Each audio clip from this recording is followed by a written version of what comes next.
কেমন আছেন সবাই? আশা করি সবাই ভালো আছেন। আজকে আমার এটা প্রথম ক্লাস, আশা করি সবার ভালো লাগবে।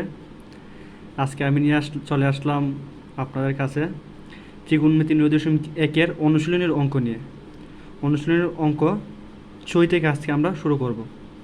6-এর প্রথম অঙ্ক দেওয়া আছে যে 1/sec² প্লাস 1/cos² = 1 প্রমাণ করো। এখন লেফট হ্যান্ড সাইড আমরা জানি যে 1/sec² সমান cos², তাহলে আমরা sec² এর বদলে cos² লিখতে পারি প্লাস, তারপর আবার আমরা জানি যে 1/cos² সমান sin²। এখন আমরা যদি 1/cos² এর পরিবর্তে sin² লিখি, তাহলে আমরা দেখতে পাচ্ছি যেখানে একটা সূত্র কাজ করছে, cos² প্লাস sin² = 1। এখন আমরা cos² প্লাস sin² এর পরিবর্তে 1 লিখব। আর উক্ত প্রশ্নটিতে বলা হয়েছে যে আমরা প্রমাণ করার জন্য ডান পক্ষের জন্য 1 বের হয়। যেহেতু আমাদের 1 বের হয়ে গেছে, সুতরাং আমরা লিখতে পারি রাইট হ্যান্ড সাইড প্রমাণিত বা প্রুভড। একইভাবে ছয়ের খতেও বলা হয়েছে 1/cos² মাইনাস 1/cot² = 1 প্রমাণ করো। এখন আমরা লিখতে পারি যে left hand side 1/cos² minus 1/cot²। আমরা জানি যে 1/cos² সমান sec²। আচ্ছা, sec² সূত্রের মাইনাস, অঙ্কের ম্যাথের মাইনাস।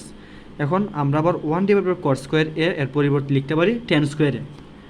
ওকে, tan² এটাও একটা সূত্র, sec² minus tan² = 1 proved. Right hand side proved, কারণ আমাদেরকে বলা হয়েছে বাম পক্ষে এটা 1 প্রমাণ করার জন্য। আচ্ছা, এখন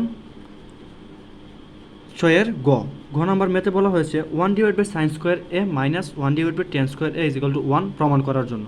এখন লেফট হ্যান্ড সাইড লিখলাম 1/sin² মাইনাস 1/tan²।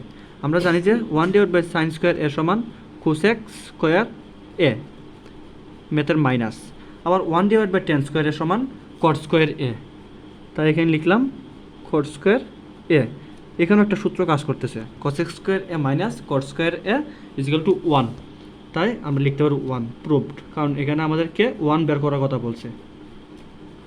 আশা করি অঙ্কটি সবার ভালো লেগেছে। যদি সবার ভালো লাগে, সবাই চ্যানেলটিকে সাবস্ক্রাইব এবং লাইক করে আমার পাশে থাকবেন। ধন্যবাদ সবাইকে।